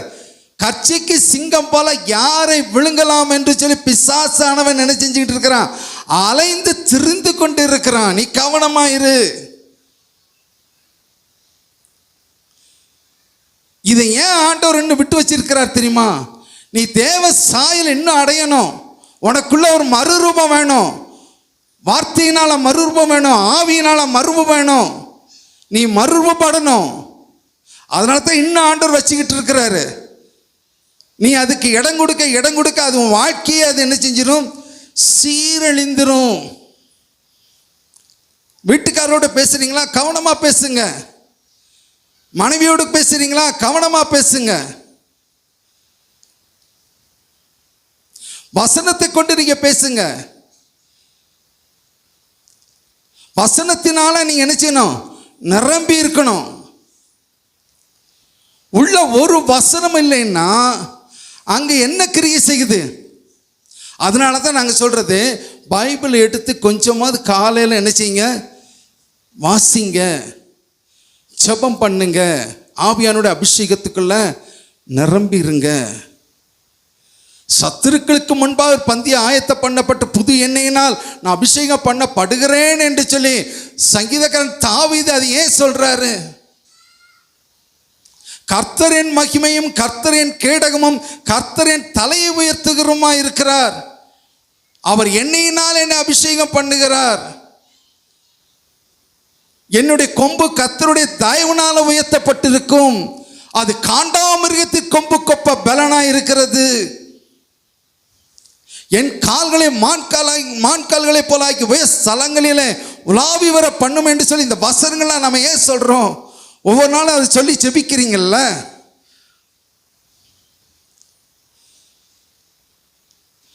வார்த்தைகளில் சொல்லி ஜெபிக்க வசனம் உங்களை பாதுகாத்துக்கொள்ளும். அபிஷேகம் உங்க மேலே இறங்கும். ஏன்னா வார்த்தையில் அபிஷேகம் இருக்குது. கொர்நேலியு வீட்டார் என்ன செஞ்சாங்க? வார்த்தையை கேட்டாங்க, அபிஷேகம் அவங்க மேலே வல்லமையாய் இறங்கிச்சு. ஒவ்வொரு வார்த்தையிலும் அபிஷேகம் என்ன செய்யுது, இருக்குது. அந்நிய பாஷையில் பேச கற்றுக்கொள்ளுங்க. உங்கள் அந்நிய பாஷையிலே நீங்கள் என்ன செஞ்சுக்கிட்டு இருக்கணும், பேசிக்கிட்டு இருக்கணும். அப்படிப்பட்ட கிருபை உள்ளவங்க தேவையற்ற வார்த்தைகளை விடாதபடிக்கு அந்நிய பாஷையில் நீங்கள் பேச பேச பேச உங்களுடைய ஆவி அது என்ன செய்யுது, பலன் அடையது மாத்திரமல்ல, அது உங்களுக்கு விஷனை அது உங்களுக்கு காண்பிக்கும். அந்நிய பாஷையில் பேசுகிறவங்களுக்கு நல்ல விஷன் ஆண்டவர் நினச்சிவார் கொடுப்பார். தீர்க்க தரிசனம் அவங்க நினச்சிவாங்க சொல்லுவாங்க. அந்நிய பாஷையில் பேசும் பொழுது நம்ம மற்ற வார்த்தைகளுக்கு நம்ம என்ன செய்ய மாட்டோம், இடம் கொடுக்க மாட்டோம். அருமையான தேவச்சனமே, நீ 10 வருஷத்துக்கு முன்னாடி எப்படி இருந்தியா அதே இப்போ இருந்தா என்ன பிரயோஜனம்? நீ 10 வருஷத்துக்கு முன்னாடி பிசாசு இடம் கொடுத்த இன்னும் பிசாசுக்குள்ளே வாழ்ந்தேன்னா என்ன பிரயோஜனம்? அதை விட்டு வெளியே வர்றதுக்கு தான் இவ்வளவு சத்தியத்தை தேவன் உங்களுக்கு கொடுத்திருக்கிறாரு.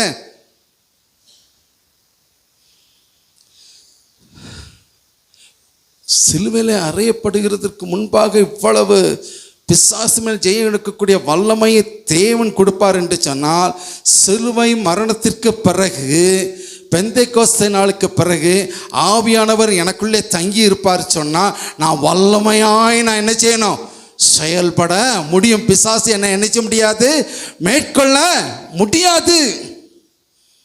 மேற்கொள்ள முடியுமா?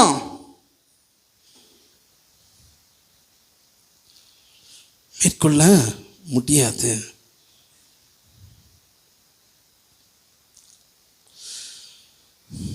கவனமாக இருங்க, கவனமாக இருக்க பழகிக்கொள்ளுங்க. புதிய ஏற்பாட்டு காலத்திலலாம் அவர் பிசாசுகள் அந்த சொல்லும் பொழுதே வேதத்தில் வாசிக்கிறோம்.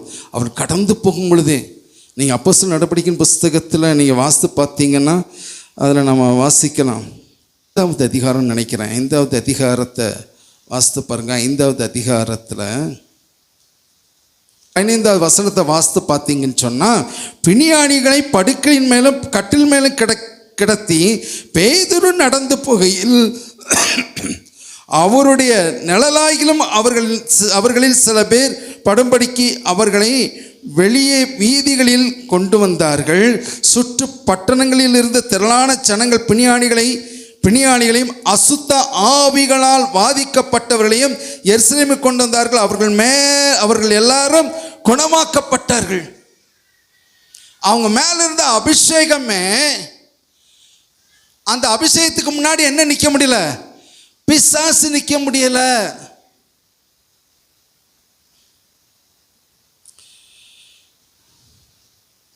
அப்போஸ்தலர் நடவடிக்கையின் புஸ்தகம் 8வது அதிகாரம் 5லிருந்து 7வது வசனம் வரைக்கும் வாசிக்கிற அப்போஸ்தலர் நடவடிக்கையின் புஸ்தகம் 8வது அதிகாரம் 5லிருந்து 7வது வசனம் வரைக்கும் வாசித்து பார்த்தீங்கன்னு சொன்னால், அங்கே பிலிப்பை குறித்து, அப்பொழுது பிலிப்பு என்பவன் சமாரியாவில் உள்ள ஒரு பட்டணத்திற்கு போய் அங்குள்ளவர்களுக்கு கிறிஸ்துவை குறித்து பிரசங்கித்தான். பிலிப்பு செய்த அதிசயங்களின் ஜனங்கள் கேள்விப்பட்டு கண்டு அவனால் சொல்லப்பட்டவைகள் ஒருமனப்பட்டு கவனித்தார்கள். அநேகரில் இருந்த அசுத்த ஆவிகள் மிகுந்த சத்தத்தோடு கூப்பிட்டு அவர்களை விட்டு புறப்பட்டு போயிற்று. அப்போஸ்தலர் நடவடிக்கையின் புஸ்தகம் 13வது அதிகாரம் 7லிருந்து 13வது வசனம் வரைக்கும் நான் வாசிக்கிறேன். அவன் விவேகமுள்ள மனுஷனாகிய செருக்கி பவுல் என்னும் அதிபதியோடு கூட இருந்தான். அந்த அதிபதி பர்னபாவையும் சவுலையும் அழைப்பித்து அவர்களிடத்தில் தேவ வசனத்தை கேட்க ஆசையாக இருந்தான். மாய வித்தக்காரன் என்று அர்த்தம் கொள்ளும் பேருடைய அந்த எலிமா என்பவன் அதிபதியின் விசுவாசத்திலிருந்து திருப்பும்படி, பிசாசுடைய கிரியை பாருங்க, விசுவாசத்திலிருந்து திருப்பும்படி வகை தேடி அவர்களுடைய எதிர்த்து நின்றான். அப்பொழுது பவுல் சொல்லப்பட்ட சவுல் பரிசுத்த ஆவியினால நிறைந்தவனாய் அவனை உற்று பார்த்து, எல்லா கபடமும் எல்லா பொல்லாங்கு நிறைந்தவன, பிசாசின் மகனே, நீதிக்கெல்லாம் பகைங்கனே, கர்த்தருடைய செம்மையான வழிகளை புரட்டுவதில் ஓய மாட்டாயா என்று சொல்லி அந்த ஆவி அவர் என்ன செஞ்சாராம்? கடிந்து கொண்டார்.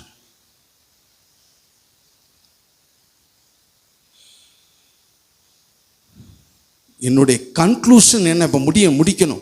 என்னுடைய கன்க்ளூஷன் என்ன அப்படின்னு சொன்னால், நீங்கள் ஜெபத்தில் நிலைத்திருக்கணும், வேத வசனத்தில் நிலைத்திருக்கணும், ஆவியானுடைய அபிஷேகத்துக்குள்ள நிலைத்திருக்கணும்.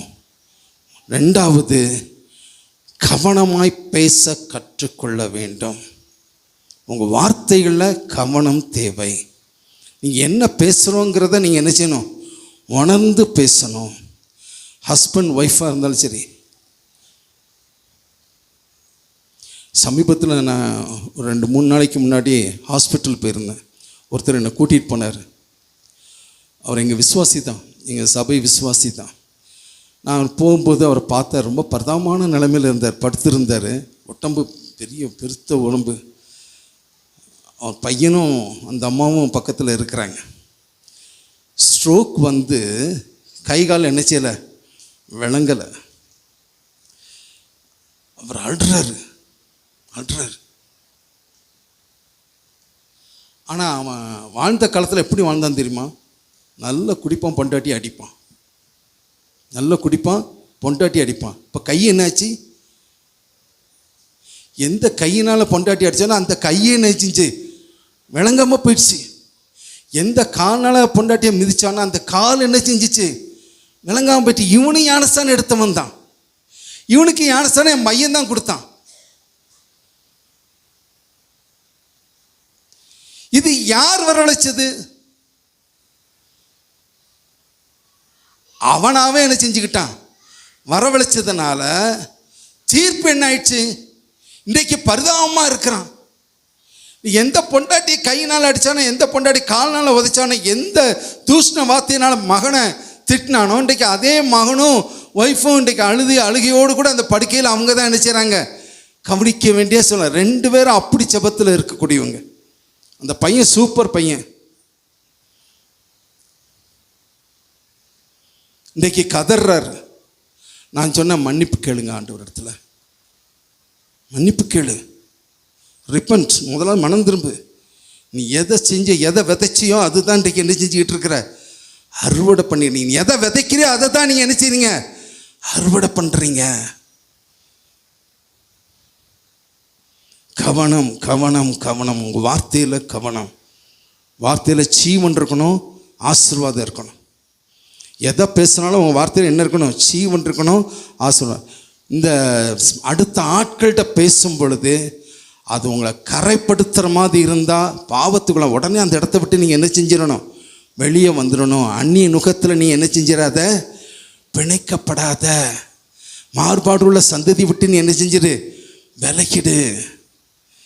நீ இப்படிப்பட்ட விலகணும்னு சொல்லி தான் இயேசு கிறிஸ்து பெந்தெக்கோஸ்து நாளில் ஆவியானோட வல்லமை ஊற்றப்பட்டது. எபேசு சபைக்கு எழுதும்போது பவுல் சொல்றார், பரிசுத்த ஆவியினால ஆவியான முத்திரை நம்ம மேலே என்ன செஞ்சிருக்கு? போடப்பட்டிருக்கு. உனக்கு பரிசுத்த ஆவியானோட முத்திரை உன் மேலே போடப்பட்டிருக்கிறது. கலாத்தியர் 4:6 வாசிக்கிறோம், குமாரனுடைய ஆவியை நீ என்ன செஞ்சிருக்கிற? பிதாவாகிய தேவன் தன் குமாரனுடைய ஆவியை உனக்குள்ள அவர் என்ன செஞ்சிருக்கிறாரு? ஊற்றிருக்காரு. யாருடைய ஆவியை பெற்றிருக்கிற? சொல்லுங்க. ஒருத்தர் கையை பிடிச்சு சொல்லுங்க, உங்களுக்குள்ள இருக்கிறவர் பெரியவர். நீங்க பிதாவாகிய தேவனால் அவருடைய குமாரனாகிய இயேசு கிறிஸ்துவனுடைய ஆவியை பெற்றிருக்கிறீர்கள். அந்த அபிஷேகம் உங்க மேல இருக்குது. நீங்க கவனமா இருக்கிறீங்களா? கேளுங்க கேளுங்க. நீங்க கவனமா இருக்கிறீங்களா? வார்த்தையில கவனமா இருக்கிறீங்களா? சரி, என்ன சொன்னாங்க? என்ன சொன்னாங்க? அதுதான் இல்லைன்னு சொன்னாங்களா? அப்போ பிசாசு தான் உங்களை என்ன செய்யும்? உள்ள புகுந்துடும். வார்த்தையில் கவனமாக இருங்க. இதைத்தான் நான் சொல்ல வந்த. வார்த்தையில் நீங்கள் என்ன செய்யணும்? கவனமாக இருங்க. பரிசுத்த ஆவியானோட அபிஷேகம் பெற்ற மனுஷனுக்குள்ள அசாத்தியமான ஒரு தைரியம் என்ன செய்யணும்? இருக்கணும். சோதனை வரும், வெள்ளத்தாட்டம் பண்ணுகிற சோதனை வரும். அதனால தான் யாக்கோப்பு 4:7 தெளிவாக சொல்கிறாரு, தேவனுக்கு கீழ்ப்படிந்திருங்கள், பிசாசுக்கு எதிர்த்து நிலங்கள், அப்பொழுது உங்களை விட்டு அவன் என்ன செய்வான்? ஓடிப்போவான். அப்பொழுது உங்களை விட்டு அவன் என்ன செய்வானா?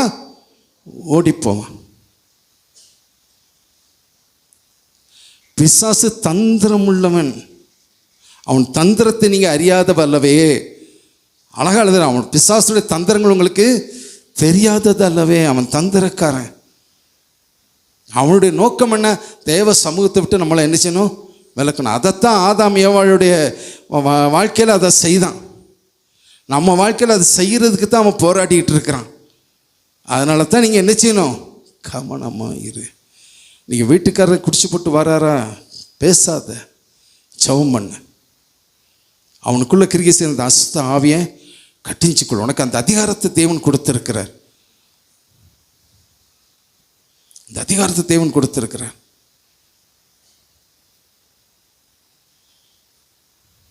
நான் அப்படி தான் இருந்தேன். என்னை தூக்கி கொண்டு வீட்டில் தான் கொண்டு போடுவாங்க.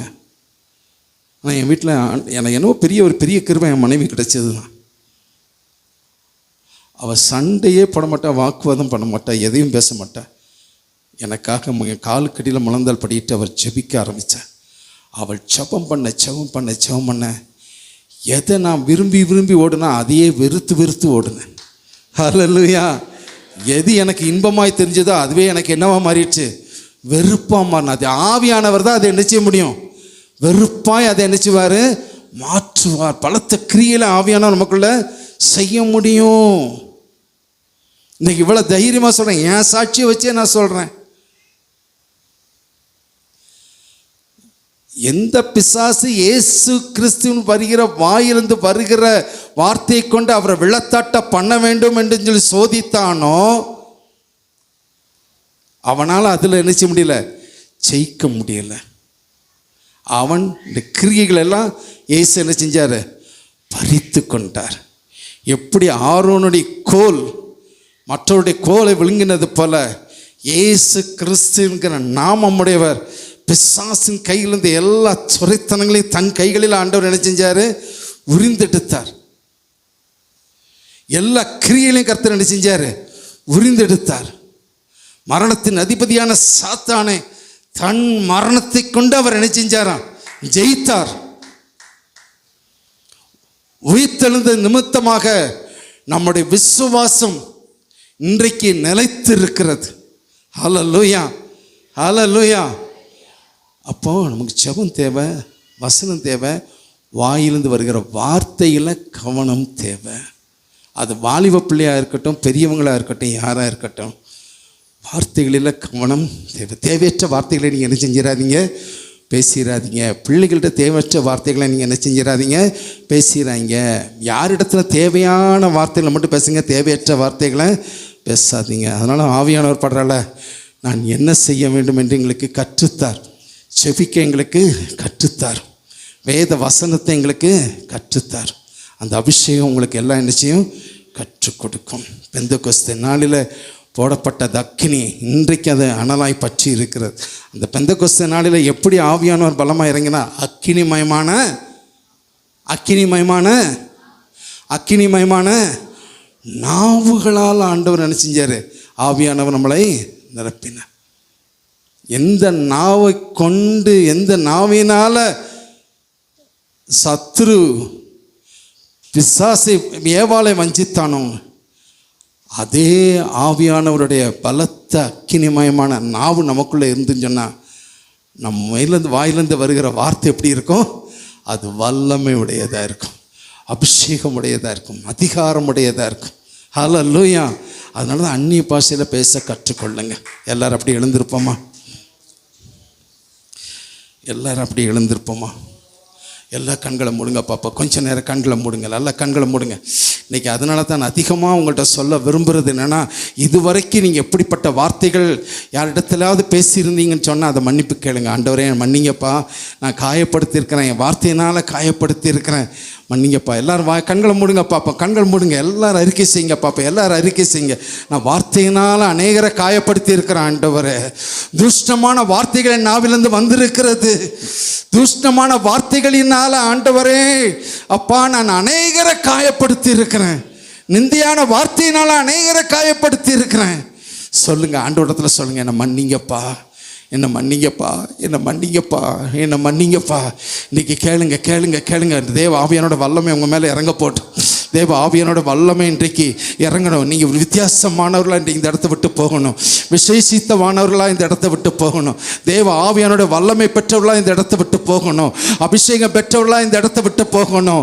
ரிபா காத்தா ரக தர ரபோ ஷந்த ரக துரா ரேசியந்த ரோக துரு ரிபா ரிகா தர ரபோ ஷியபா ஹதரே ரேகே ரேகே ரேதோ ரோக ரதர ரபோ கன துரா ரேசியந்த ரக துனா. ஆவியானோட வல்லமை இறங்க அப்பா. யார் யார் மன்னிப்பு கேட்டார்களோ, யார் யார் மனம் திரும்பி ஆண்டவரே நம்மிடத்தில் வந்திருக்கிறார்களோ, அவர்கள் மேல தேவ வல்லமை அபிரிதமாய் கட்ட வீழ்க்கப்படட்டும், அபிஷேக கட்ட வீழ்க்கப்படட்டும், ஆவியானோட வல்லமை கட்ட வீழ்க்கப்படட்டும். தாபா காத்தானா தீகானா துரா ரீஷியம் த ரகத்துரு. இந்த நாளிலிருந்து நீ விசேஷித்தவளாய் காணப்பட வேண்டும். இந்த நாளிலிருந்து நீ விசேஷித்தவளாய் காணப்பட வேண்டும். இந்த நாளிலிருந்து நீ விசேஷித்தவனாய் காணப்பட வேண்டும். ஆவியானவர் உனக்குள்ளே, ஆவியானவர் உனக்குள்ளே, அவருடைய அபிஷேகம் உனக்குள்ளே, அவருடைய அபிஷேகம் உனக்குள்ளே. ரேபா காசா தரகதனா துரிகதனா ரபோ தேகே சத்து ரேகே துனா. ஹalleluya, hallelujah, hallelujah, hallelujah. thank you lord, thank you lord, thank you lord. ஒரு மகிமை இறங்கட்டும், மகிமை இறங்கட்டும். ஒப்பு கொடுத்தவர்கள் மேல, ஒப்பு கொடுத்தவர்கள் மேல ஒவ்வொருடைய நாவை தொடுங்கப்பா. ஏசாயா கேட்டாரே, ஆண்டவரே அந்த பரிசுத்த ஸ்தலத்தை கண்ட ஏசாயா, ஆண்டவரே நாவினாலே பாவம் செய்தேனே. ஏசாயாவுடைய நாவை தொட்ட ஆவியானவர் இன்றைக்கு உங்க நாவை அவர் தொடுவாராக, உங்க நாவை தொடுவாராக. நாவினால் உண்டால் எல்லா அசுத்த கிரியைகள், அசுத்த பாவங்கள் உங்களை விட்டு விலகட்டும். இயேசுவே, இயேசுவுடைய நாவை தொட்டது போல இவருடைய நாவை நீ தொட்டறலாம். ஷாபா காத்தானா ரேபா ஷந்த ரக துரா ரேபா சத ரோக துரு ரீகா ரபா கசதர ரேகே ரதுரு ரிபா ரிபா ஷபா பாபா பாபா. ஹalleluya, ஹalleluya, ஹalleluya, ஹalleluya. அபிஷேகம் என் மேலே, ஆவியானவர் எனக்குள்ளே. அபிஷேகம் என் மேலே, ஆவியானவர் எனக்குள்ளே, அபிஷேகம் என் தலை மேலே.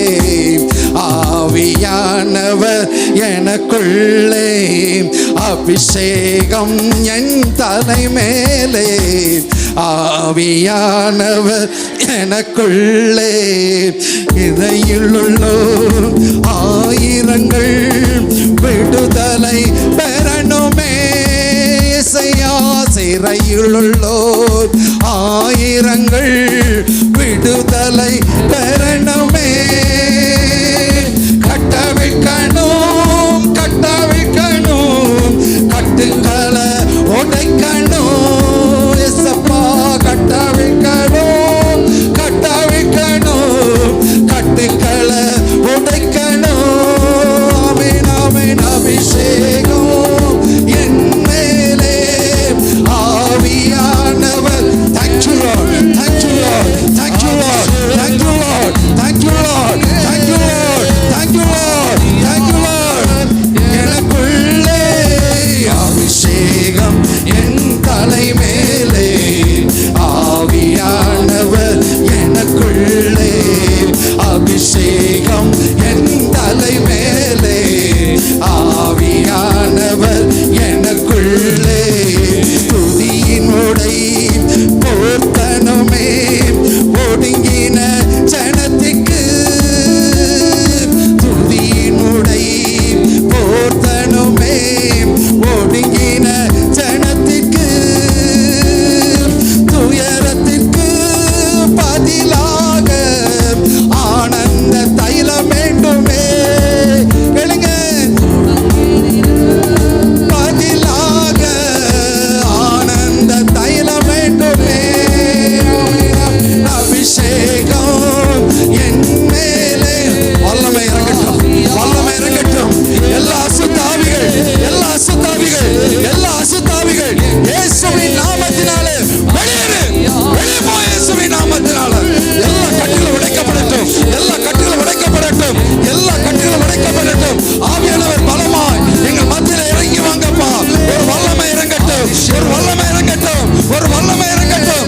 எல்லா கட்டுகள், எல்லா கட்டுகள், பாவத்தினுடைய வல்லமைகள் இன்றைக்கு முறியடிக்கப்படுவதாக இயேசுவின் நாமத்தினாலே, இயேசுவின் நாமத்தினாலே.